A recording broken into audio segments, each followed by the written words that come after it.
오늘도 베드로전서를 계속 같이 묵상해 나가겠는데요.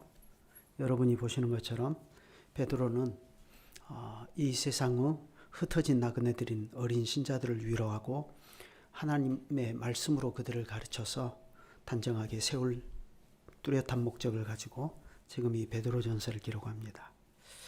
그럴 때 베드로는 우리가 누구냐 하는 것을 아주 힘주어 가르칩니다. 우리는 하나님의 은혜로 거듭난 사람들입니다 하는 것입니다. 우리는 하나님으로부터 새롭게 출생한 사람들이라는 거죠. 베드로가 이 거듭남의 도리, 이 중생의 도리를 얼마나 중요하게 생각하고 있는가 하는 것은 이 당장 베드로 전서와 후서 이 서신을 여는 1장의 구조만 놓고 보더라도 우리가 잘 알 수 있습니다. 베드로는 1장 1절로 2절에서 간단한 인사말을 한 후에 그 다음 곧바로 3절에서 이렇게 말하지 않습니까? 우리 주 예수 그리스도의 아버지 하나님을 찬송하리로다. 그러면 왜 우리가 이분을 찬송해야 되는가 하는 이유를 이렇게 말합니다. 그의 많으신 긍휼대로 예수 그리스도를 죽은 자 가운데서 부활하게 하심으로 말미암아 우리를 거듭나게 하사 산 소망이 있게 하셨습니다. 하나님께서 우리를 거듭나게 하사 산 소망이 있도록 하셨기 때문에 우리에게 이런 소망을 주신 하나님을 찬송해야 한다는 겁니다. 그런데 베드로에 따르면 이 거듭남의 근거, 우리가 거듭났다 하는 그 근거는 예수 그리스도의 부활입니다.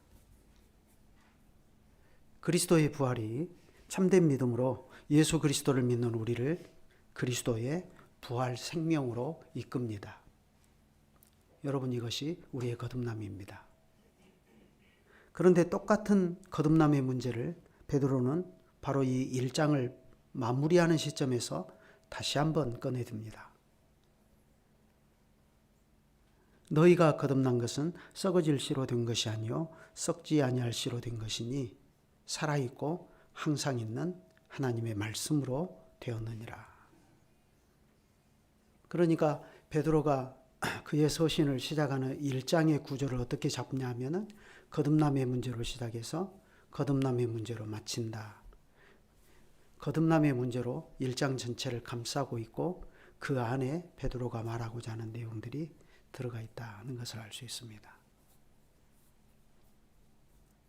그런데 베드로는 3절에서와는 달리 23절에서는 우리의 거듭남이 살아있고 항상 있는 하나님의 말씀으로 되었다 하고 그렇게 말합니다. 그런데 이 말씀이 뭐냐라고 할 때 25절에 너희에게 전한 복음이 곧 이 말씀이니라 하고 이렇게 말합니다.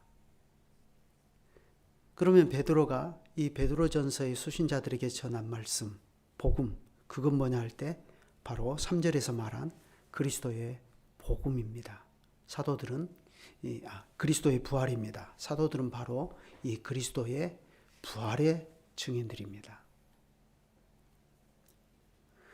그러므로 살아있고 항상 있는 하나님의 말씀, 이것은 우리의 거듭남의 든든한 기초가 예수 그리스도의 부활에 관한 말씀이다 하는 것을 알 수 있습니다.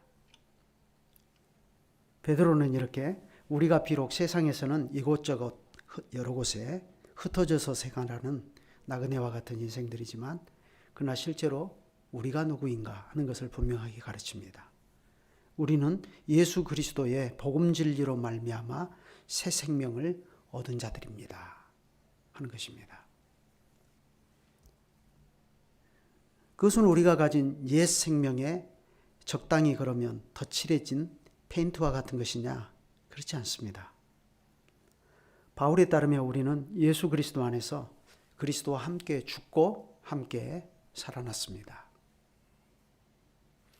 바울도 우리의 죽고 살아나는 문제, 이 거듭남의 문제를 그리스도의 죽으심과 부활에 붙여서 가르치지 않습니까?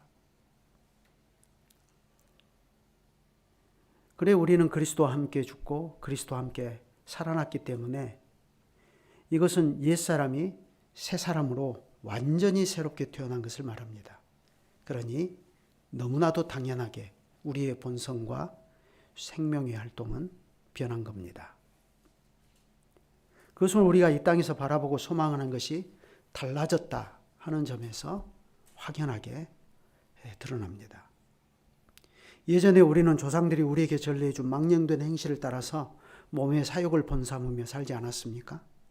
그러나 이제는 그런 헛된 삶의 방식으로부터 건짐을 받아서 이제는 우리의 믿음과 소망을 오직 하늘에 계시는 하나님께 두고 살게 되었습니다. 그러니 우리의 변화된 본성이 계속해서 그것을 추구하고 나가는 것입니다. 그런데 안타깝게도 이 문제는 우리가 지금 살고 있는 이 세상의 반대와 비방을 뚫어가면서 살아야 되는 문제입니다. 그러니 거기서 자연스럽게 고난이 동반되는 거죠. 그렇지만 그 고난을 우리가 어떻게 감수하면서 살아야 되느냐 하는 그것 자체가 지금 베드로의 관심은 아닙니다.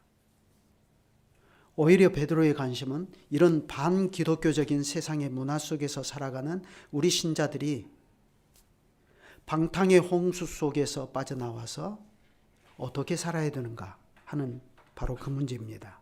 다시 말해서 그리스도인의 정체성과 삶의 문제를 베드로는 지금 다루고 있는 것입니다.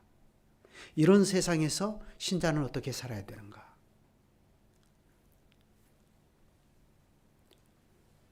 그러니 베드로는 그리스도 안에서 새롭게 태어난 우리에게 이렇게 말합니다.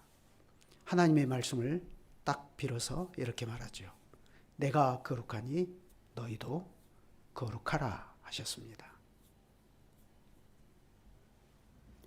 베드로는 내가 거룩하니 너희도 거룩하라 하신 이 말씀을 가운데에 딱 두고서 그 앞에서는 우리도 모든 행실에서 거룩한 자가 되어야 할 것을 말하고 그 뒤에서는 우리가 아버지라 부르는 그분을 우리의 남은 나그네 세월 동안 두려워함으로 지내야 한다 하고 말합니다. 베드로는 우리가 거듭난 것이 조상들이 우리에게 전례해 준 망령된 행실에서 구속된 것이라고 하는 사실을 강조하면서 이제 우리는 그런 것을 더 이상 본삼고 살아서는 안 된다고 말합니다.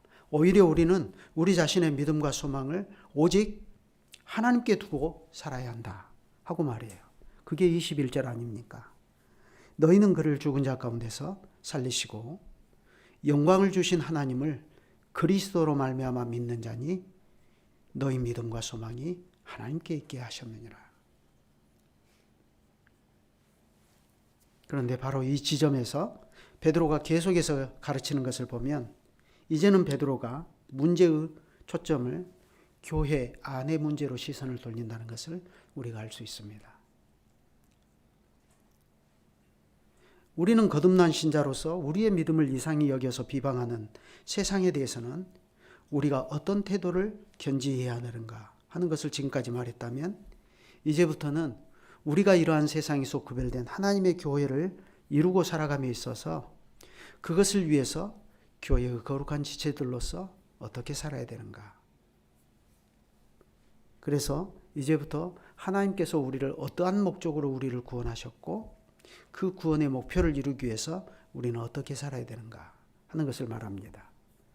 그런 베드로의 논지는 우리가 읽지 않았지만 2장 4절부터 5절만 읽어봐도 금방 알 수 있지 않습니까? 거기 한번 보실까요? 사람에게는 버림바가 되었으나 하나님께는 택하심을 입은 보배로운 산돌이신 예수께 나아가 너희도 산돌같이 신령한 집으로 세워지고 예수 그리스도로 말미암아 하나님이 기쁘게 받으실 신령한 제사를 드릴 거룩한 제사장이 될지니라. 그러면서 9절로 10절을 건너뛰면 그러나 너희는 택하신 족속이요 왕같은 제사장들이요 거룩한 나라요 그의 소유된 백성이니 이는 너희를 어두운 데서 불러내어 그의 기이한 빛에 들어가게 하신 이의 아름다운 덕을 선포하게 하려 하심이라. 너희가 전에는 백성이 아니더니 이제는 하나님의 백성이요 전에는 긍휼을 얻지 못하였더니 이제는 긍휼을 얻은 자니라 하고 이렇게 베드로의 논리가 전개되는 것을 확인할 수 있습니다. 그러니 우리가 베드로가 전하는 이러한 교훈을 전체적인 맥락에서 볼 때 우리는 여기서 베드로가 이제부터 뭘 말하고 싶어 하는지를 알 수가 있습니다. 그걸 간단히 정리하면 두 가지인데요. 첫째로 그것은 세상을 향해서 우리가 어떤 태도를 견지해야 되는가 하는 것이고, 둘째는 교회를 향해서, 그리고 그리스도의 진리를 배운 우리로서 우리가 그 진리를 어떻게 우리의 생활 속에서 실현하며 살 것인가, 그걸 말한다는 것을 알 수 있습니다. 우리는 소극적으로 그저 세상을 따르지 않고 우리의 믿음과 소망을 오직 하늘에 계신 하나님께만 두고 삽시다 하고 그렇게만 말하는 것을 기독교 복음의 본질이라고 생각하면 오해입니다.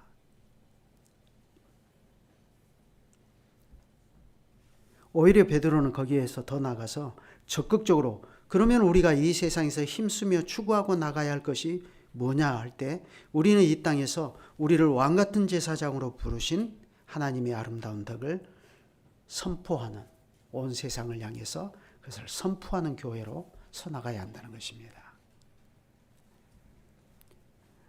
그러니 그것을 위해서 가장 현실적으로 우리에게 첫 번째로 요구되는 것이 무엇이냐를 이제 베드로가 말합니다. 그것은 22절에서 말하는 교회 안에서 형제들끼리 서로 뜨겁게 사랑하는 것이고, 또 2장 1절에서 말하는 것입니다. 이것은 그 반대되는 개념인데, 모든 악독과 모든 기만과 외식과 시기와 비방하는 모든 말을 버리고 오히려 갓난아기들 같이 순전하고 신령한 자질 언제든지 사모하며 나가는 것이라, 그렇게 말합니다. 쉽게 말하면 사랑은 취하십시오. 그러나 모든 악은 버리십시오, 이겁니다. 그래, 사랑을 취하고 모든 악을 버리기 위해서 우리가 해야 할 행동 하나가 뭐냐 할 때 언제든지 우리 자신을 하나님 앞에서 갓난아기들처럼 세우고 순전하고 신령한 자질 늘 사모하면서 살아가야 한다는 것입니다. 만약 그렇게 되지 않으면 우리는 교회로 서지 못하고 파선해 버린다는 것을 베드로가 너무나 잘 아는 것이죠. 특히 베드로가 이 서신을 쓸 때 지금 교회 상황이 어떤 상황이었습니까? 비상계엄으로 온 나라가 혼돈 속에 있는데 베드로의 수신자들은 그런 정도의 상황이 아니었습니다.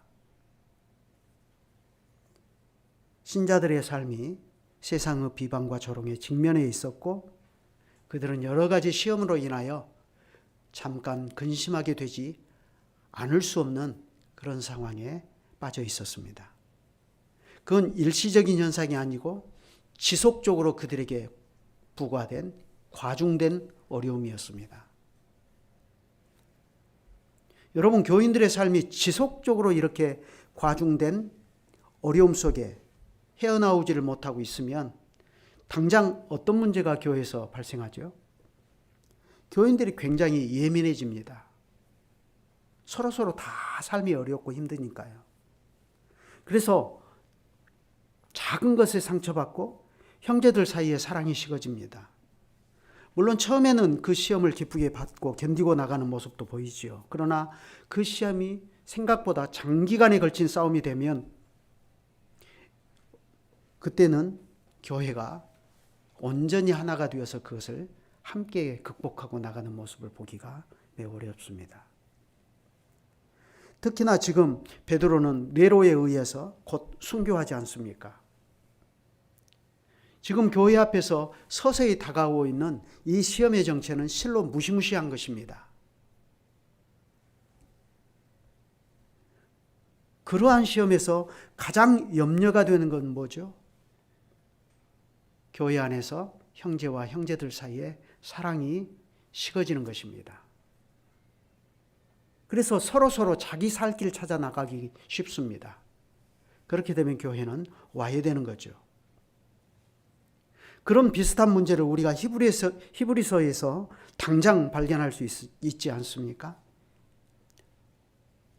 히브리서에 보면 이렇습니다. 우리가 마음의 뿌림을 받아 악한 양심으로부터 벗어나고 몸은 맑은 물로 씻음을 받았으니 참 마음과 온전한 믿음으로 하나님께 나아가자. 또 약속하신 이는 미쁘시니 우리가 믿는 도리의 소망을 움직이지 말며 굳게 잡고 서로 돌아보아 사랑과 선행을 격려하며. 그 다음에 하는 말이 있어요. 모이기를 피하는 어떤 사람들의 습관처럼 하지 말고 오직 권하여 그날이 가까움을 볼수록 더욱 그리하자. 히브리서 10장 22절부터 25절입니다. 여러분, 히브리서를 당장 읽어보면 히브리서의 독자들에게 불어닥친 박해의 풍랑이 뭔지를 너무나 잘 알 수 있지 않습니까? 그들은 멀쩡하게 가지고 있던 산업들을 빼앗겨 버렸습니다. 그리고 믿음을 인하여 옥에 갇힌 사람들을 친구로 사귀어야 되는 그런 형편에 처하게 되었습니다.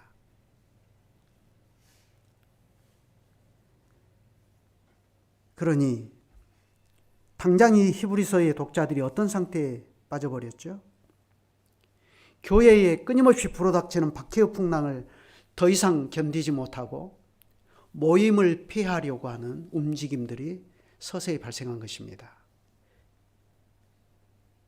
그래서 모이기를 피하는 어떤 사람들의 습관과 같이 하지 말고 오직 권하여 그날이 가까움을 볼수록 더욱 꾸리하자. 아주 절박한 심정으로 히브리서 기자가 이 사람들에게 권하는 것입니다. 여러분, 이럴 때일수록 우리의 믿는 도리의 소망을 움직이지 말며 굳게 잡고 서로 돌아보아 사랑과 선행을 격려합시다. 그래서 모입시다. 흩어지지 마십시오. 모입시다. 이렇게 하는 것 아닙니까? 그건 베드로의 독자들이라고 다르지 않았습니다. 그들은 여러 가지 시험을 인하여 근심하지 않을 수 없는 현실에서 밖으로는 그들의 믿음이 세상에 굴복해버릴 위험의 소지를 안고 있었고 교회 안으로는 형제들끼리 사랑이 식어져서 교회가 와해되어 버리는 그러한 잠재적인 위험을 떠안고 있었습니다. 어쩌면 이게 오늘 우리 은혜개혁교회의 일이 아니겠는지 모르겠습니다. 그리고 IRC와 IRPC가 처한 형편이 아니겠는지 모르겠어요. 그래서 베드로는 말하기를 이렇게 말합니다. 여러분이 진리를 순종함으로 여러분의 영혼을 깨끗하게 하여 거짓이 없이 형제를 사랑하기에 이르렀으니 마음으로 뜨겁게 서로 사랑하십시오. 보시는 것처럼 베드로는 우리가 예수 그리스도의 진리를 순종함으로 우리는 이로써 우리의 영혼을 깨끗하게 했습니다 하고 이렇게 말하지요. 그래 베드로는 여기서 중요한 사실을 가르칩니다. 우리가 진리를 순종함으로 우리의 영혼을 깨끗하게 했는데 거기에는 지향하는 목표가 있다는 겁니다. 그 목표가 뭐죠? 거짓이 없이 형제를 사랑하기에 이르렀다는 것입니다. 그러니까 우리가 진리를 순종함으로 우리의 영혼을 깨끗하게 한 것은 마치 그 다음 단계를 위한 준비 단계입니다. 무엇을 위한 준비 상태냐? 거짓이 없이 형제를 사랑하기 위한 준비 상태라는 거죠. 그러므로 이렇게 진리를 순종함으로 자기 영혼을 깨끗하게 한 사람들이 서로를 간절하게 찾고 마음으로 피차 뜨겁게 사랑하는 것은 당연한 겁니다. 그러면 왜 베드로는 이걸 우리의 거듭남, 중생, 새로운 생명이라는 측면에 딱 붙여서 가르치는 거죠? 이게 우리의 본성이라는 겁니다. 그리스도 안에서 거듭난 새로운 본성. 그런데 여기서 진리를 순종함으로 그랬습니다. 우리가 예수 그리스도의 죽으심과 부활의 복음을 듣고 그 복음을 믿고 순종한 사실을 이렇게 말하는 거죠. 진리를 순종함으로 여러분의 영혼을 깨끗하게 하였습니다. 이것은 복음의 말씀을 듣고 믿음과 소망을 우리가 갖게 되었고 그래서 우리의 믿음과 소망을 하나님께 둔 상태를 말합니다. 그래서 성경 원문에 보면 이 말을 완료형 분사를 사용했습니다.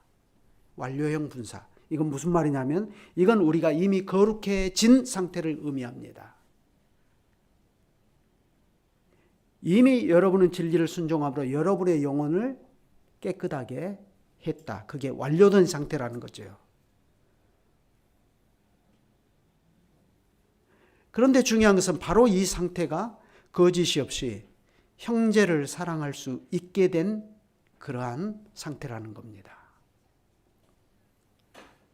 여러분, 왜 하나님께서 예수 그리스도의 진리를 우리에게 가르쳐 주시고 그것으로 인하여서 우리의 영혼을 깨끗하게 해주시죠?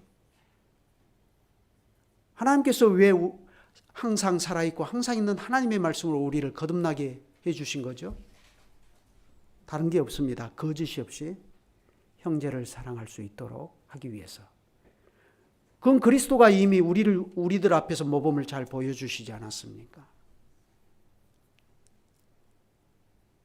그래서 베드로는 바로 그 사실에 근거해서 여러분은 마음으로 뜨겁게 서로 사랑하십시오 하고 이야기하는 것입니다.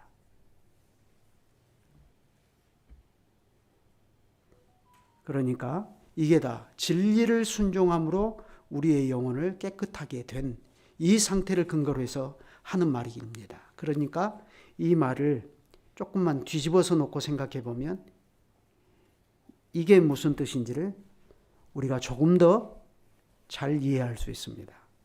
우리가 예수 그리스도의 진리를 순종하기 전에는 진정한 의미에서의 형제 사랑은 남의 일이었다 하는 그런 뜻입니다. 우리가 예수 그리스도의 진리를 순종함으로 우리의 영혼을 깨끗하게 하지 못한 그런 상태에서는 물론 그런 상태에서도 얼마든지 사랑을 말할 수 있죠. 그리고 자기 나름으로는 사랑을 심지어 실천할 수도 있습니다. 그런데 그것은 거짓 사랑에 불과합니다.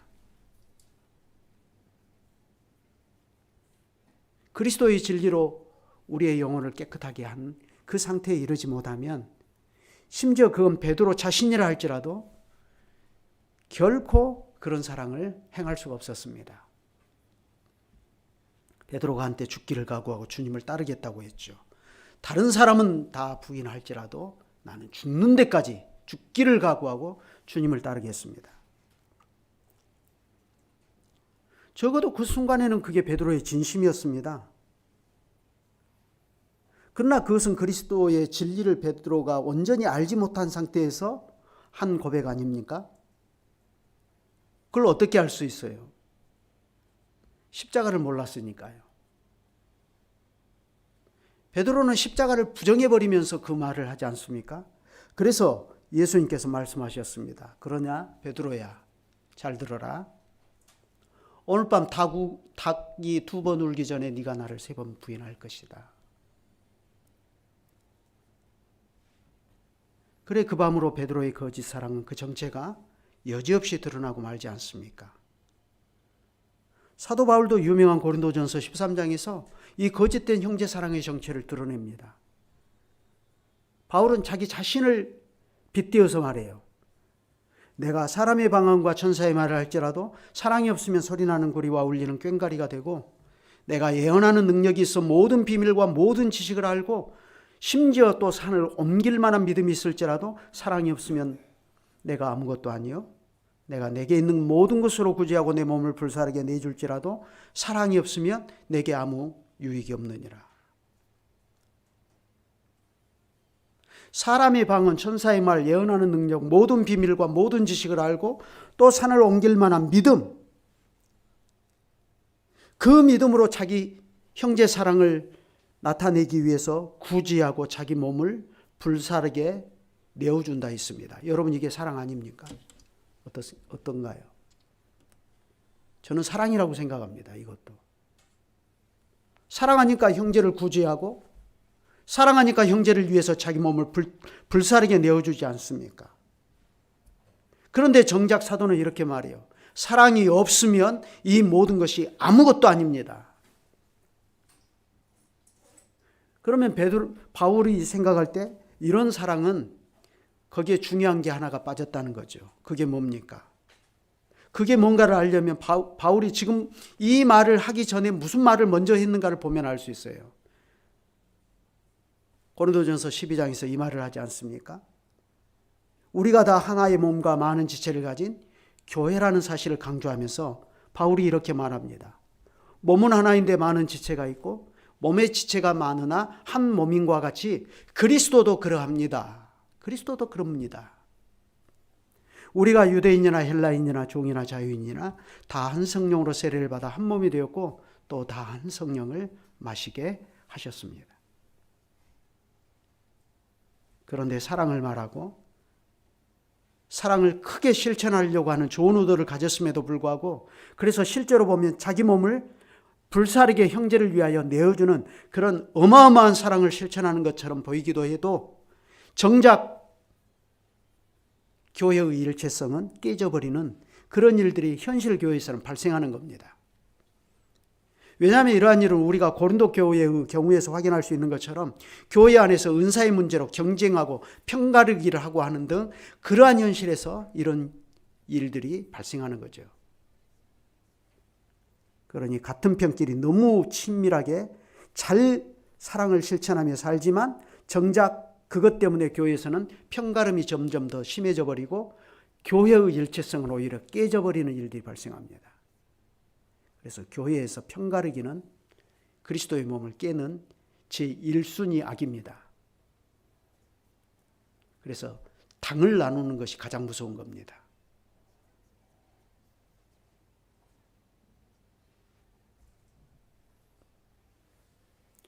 자기들끼리는 자기 몸을 불살라 줄 정도로 구제를 하지만 그러나 교회는 그것 때문에 정작 분열에 직면합니다. 그러니 이런 사랑은 그리스도의 진리를 순종치 아니하는 사랑입니다. 거짓 사랑이죠. 그런데 참된 사랑은 오래 참고 온유하며 시기하지 아니하며 자랑하지 않는다 했습니다. 교만하지 않는다고 했습니다. 서로를 향해서 무례히 행치 아니한다 했습니다. 여러분 여기서 서로를 향해서 무례히 행치 않는다 이 말이 무슨 말이죠? 사람이 참 점잖하고 인품이 고귀해가지고 아주 예의 바르게 행동한다 이런 뜻이 아니에요. 생각을 해보세요. 왼손이 오른손을 무례히 행치 않는다면 어떤 뜻이 되겠어요? 존중해 준다는 거죠. 왼손이 하는 일을 오른손이 질투하지 않는다, 시기하고 비방하지 않는다는 뜻이에요. 전체의 몸의 지체라는 개념에서 지금 서로를 무례히 행치 않는다 그런 얘기를 하는 겁니다.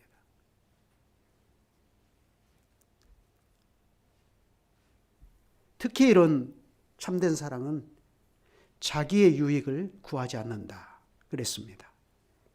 왜 이런 사랑은 자기의 유익을 구하지 않죠? 이런 사랑은 자기를 희생해서라도 몸 전체의 유익을 구하니까요. 제가 어제 사당에 나가서 부지런히 걸었습니다. 걷는데 연세가 지긋하신 분들이 이렇게 같이 운동을 하러 완전 무장을 하고 마스크도 쓰고 걷는데 안타까운 광경들도 보여요. 연세가 지긋하신 분들이 한쪽 다리를 거의 뭐 이렇게 질질 끌다시피 하면서 그래도 운동을 하려고 막 하는 거죠. 자기의 유익을 구하지 않는다는 것은 오른 다리가 제대로 말을 듣지 않으니까 왼 다리가 몸의 전체의 중심과 그 체중의 하중을 견디면서 왼 다리가 몸의 오른 다리의 부담을 자기가 지고 가는 거죠. 그게 자기 유익을 구하는 겁니다. 더 나아가 이런 사랑은 교회 전체를 이세벨의 교훈으로 이끄는 거짓교리나 혹은 교회를 와해시킬 위험이 있는 불의한 것을 용납하지 않는다 했습니다. 그래서 진리와 함께 기뻐한다 그랬습니다. 진리는 그리스도의 진리, 곧 그리스도 자체입니다. 그러니 이런 사랑은 그리스도께서 우리에 대해서 오래 참으시는 것처럼 모든 것을 참으며 모든 것을 믿으며 모든 것을 바라며 모든 것을 견디고 나간다 그랬습니다. 그러면 이렇게 하는 이유가 뭐죠? 오직 그리스도의 몸인 교회 하나의 유익을 위해서입니다. 그런데 그게 아니라 빌립보 교회의 어떤 사람들처럼 자기들끼리는 서로 긴밀하게 소통하고 서로 교제하고 협력도 잘하고 자기들끼리는 사랑도 실천해요. 그런데 그들이 정작 무슨 짓을 합니까? 바울이 로마에 가택연금되어 있는 그 틈을 타서 바울의 매임에 괴로움을 더하기 목적으로 시기심으로 더 열심히 전도해요. 물론 사도 바울은 그리스도를 아는 대인배입니다. 그래서 그들이 비록 순수하지 못하게 다툼으로 그리스도를 전파하지만, 그러나 바울이 이렇게 말하죠. 거칠애로 하나 참으로 하나 무슨 방도로 하든지 전파되는 것은 그리스도니 이로써 나는 기뻐하고 또한 기뻐합니다. 그런데 말씀을 계속 봐보세요. 이렇게 하나 저렇게 하나 무슨 방도로 하든지 그리스도가 전파되니까 나는 좋습니다. 이렇게 말하고 말아버립니까? 만약 그렇다면 바울은 자기 인격 좋은 것 하나 자랑하고 끝내버리는 거죠. 그 뒤에 바울이 뭐라고 합니까? 오직 여러분은 그리스도의 복음에 합당하게 생활하십시오. 이렇게 말합니다. 따끔한 일침을 놓는 거죠. 그러면 그리스도의 복음에 합당하게 생활한다는 게 뭐죠? 여러분이 한 마음과 한 뜻으로 복음의 신앙을 위해서 협력하는 것입니다. 이렇게 말해요. 바로 그 뒤에.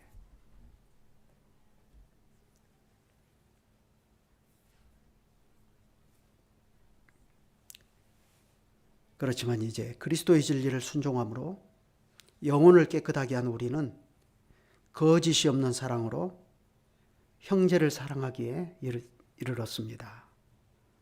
하고 베드로는 말합니다. 우리가 그리스도의 진리를 순종하는 문제는 분명히 믿음의 문제입니다. 그런데 이것은 단지 개인적으로 예수 믿고 영원히 천당 가는 문제냐? 그게 아니죠. 그것은 거짓이 없이 형제를 사랑하기에 이르는 그 상태로 진입하는 것입니다. 하나님께서 우리를 그러한 상태로 진입시켜 주신 거죠. 왜냐하면 예수 그리스도의 진리를 순종함으로 우리는 마음으로 피차 뜨겁게 사랑할 지체들을 얻게 되는 까닭입니다. 그래서 교회는 성도의 교제입니다. 예수 그리스도의 복음 진리를 믿고 중생한 신자는 모두 이 성도의 교제로 불러 모아집니다. 이것이 그리스도 안에서 새롭게 태어난 신자의 새로운 본성이라는 거죠. 그렇기 때문에 그리스도의 복음 진리를 바르게 알면 그런 사람들은 결코 고립된 신자로 세상에 살아갈 수가 없습니다. 물론 그럴 수밖에 없는 특수한 형편에 있는 사람들도 분명히 있을 겁니다. 그렇지만 우리는 그런 특수한 경우를 일반화시켜버려서는 안 됩니다. 오히려 우리 믿는 자들은 서로를 찾으며 마음으로 뜨겁게 서로 사랑하는 하나님의 가족을 이루고 살아가는 것입니다.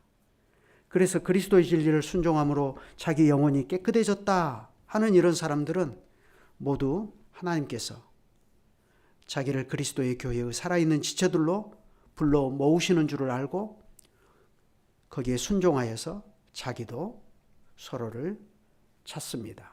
그리고 서로를 뜨겁게 피차 사랑합니다. 그런데요, 여기에 베드로가 여러분은 마음으로 피차 뜨겁게 사랑하십시오 했는데, 이 뜨겁게 사랑하라 이 말은 베드로가 생각을 굉장히 많이 하고서 신중하게 사용한 단어입니다.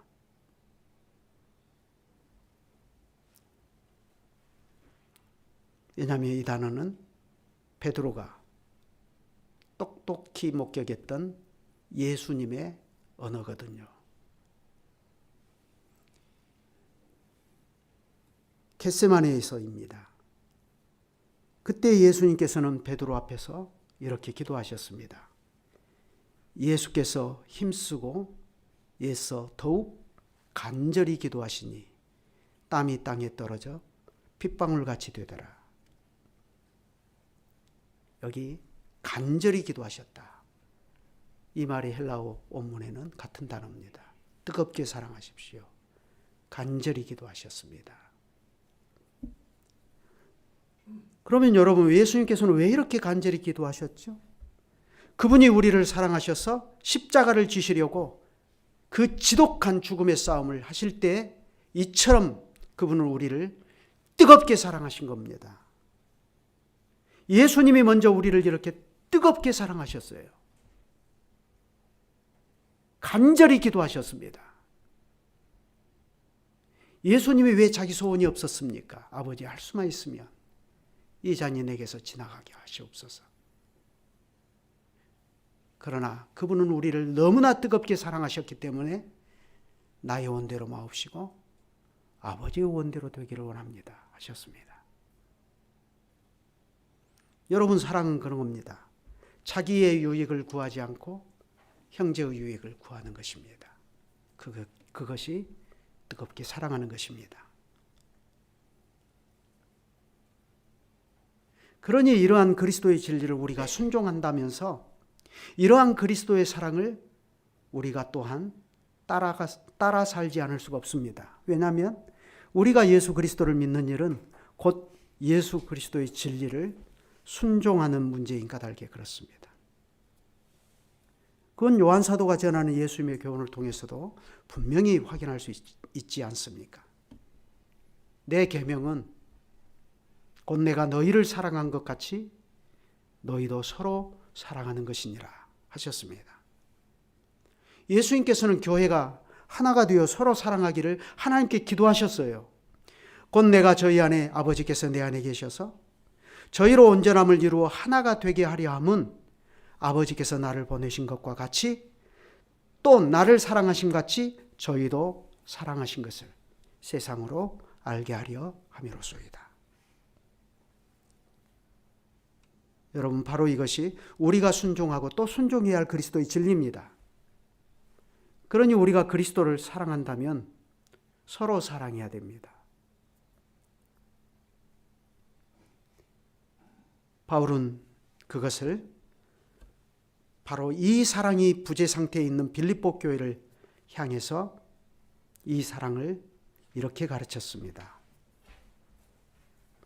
빌립보서 2장 1절로 4절을 한번 찾아서 읽어보십시다. 빌립보서 2장 1절로 4절입니다.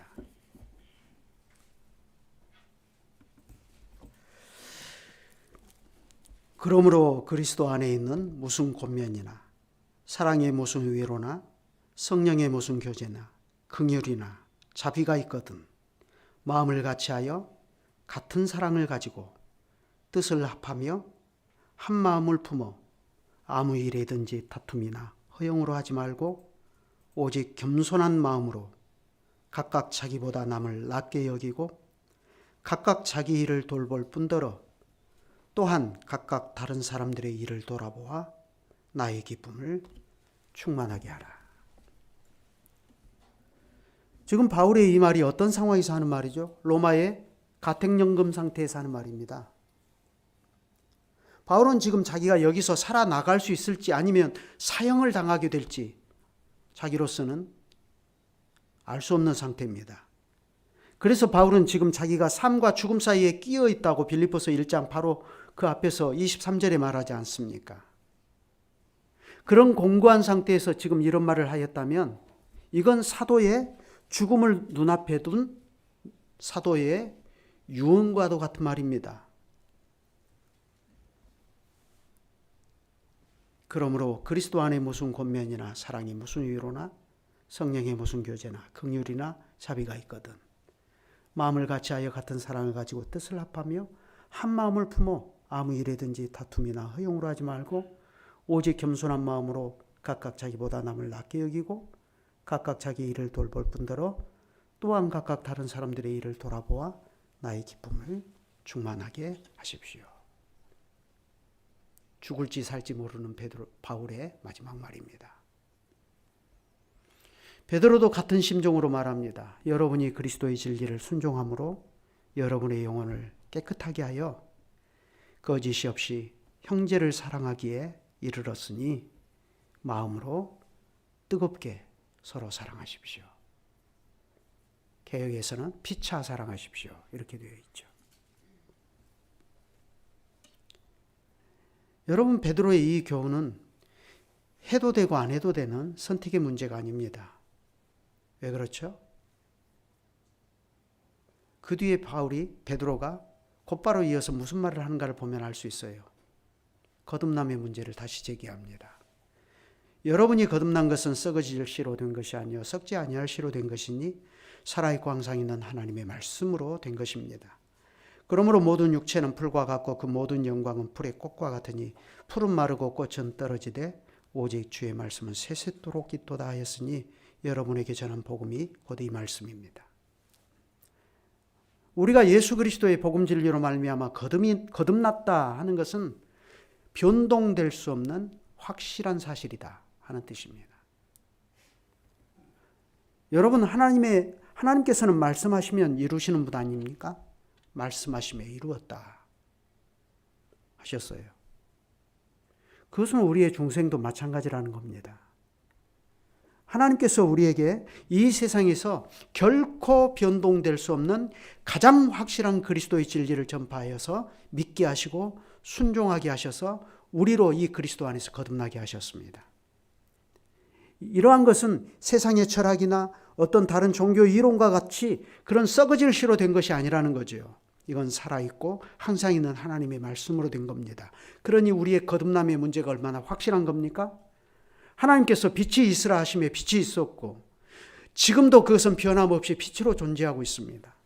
하나님께서 만물을 명하시며 만물이 존재합니다. 그러니 해는 지금도 그 신방에서 나오는 신랑과 같이 하나님께서 부르심에 명하여 보낸 일에 그대로 순종하고 있습니다. 하나님의 말씀이 살아있고 항상 있는 말씀이라 하는 것은 그런 뜻이죠. 그런데 그러한 말씀으로 우리가 거듭났다고 합니다. 다시 말해서 사도들이 예수 그리스도로부터 받아서 우리에게 전해준 바로 그 생명의 복음 진리로 말미암아 우리가 거듭났다. 우리의 거듭남이 이처럼 확실한 것이고 결코 변동될 수 없는 것이라면 우리가 형제를 사랑하는 것이 우리가 그리스도로부터 받은 새 생명의 본성이고 그것은 열매라는 것입니다. 그러니 이건 선택의 문제가 아닙니다. 그러니 우리가 이 사랑을 가지고 있는가? 우리는 잘 생각해야 됩니다. 반대로 우리가 모든 악독과 모든 기만과 외식과 시기와 모든 비방하는 말로 여전히 몸된 교회의 일체성을 깨뜨리고 있다면 과연 그게 거듭난 것이냐? 그 문제를 생각할 수밖에 없도록 만듭니다. 그래서 그런 걸 버리고 갓난아이들처럼 순전하고 신령한 젖을 사모하라. 그럼으로써 구원에 이르도록 계속해서 자라나가도록 하신 것이 하나님의 뜻이라는 것을 베드로가 거듭해서 우리에게 가르칩니다. 그러한 내용들은 다음 시간에 더 이어서 또 잘 살펴보도록 하겠습니다. 기도하겠습니다. 거룩하신 주님, 저희를 그리스도의 진리로 거듭나게 하시고 거룩하게 하셔서 우리의 본성이 변하게 하여 주심으로 세상에 대해서 그리고 하나님 나라에 대해서 저희가 마땅히 생각할 것을 바르게 생각하며 그 태도를 하나님 앞에서 분명히 하면서 살아가게 하여 주셨습니다. 우리가 그리스도를 알지 못할 때에 붙였던 사욕을 따라 살지 않게 하시고 그러한 데서 저희를 건져내셔서 이제는 그리스도 안에서 그리스도의 진리로 저희들의 영혼을 깨끗하게 한 사람들답게 피차 서로 찾으며 서로 뜨겁게 사랑하며 살아가도록 해주셨습니다.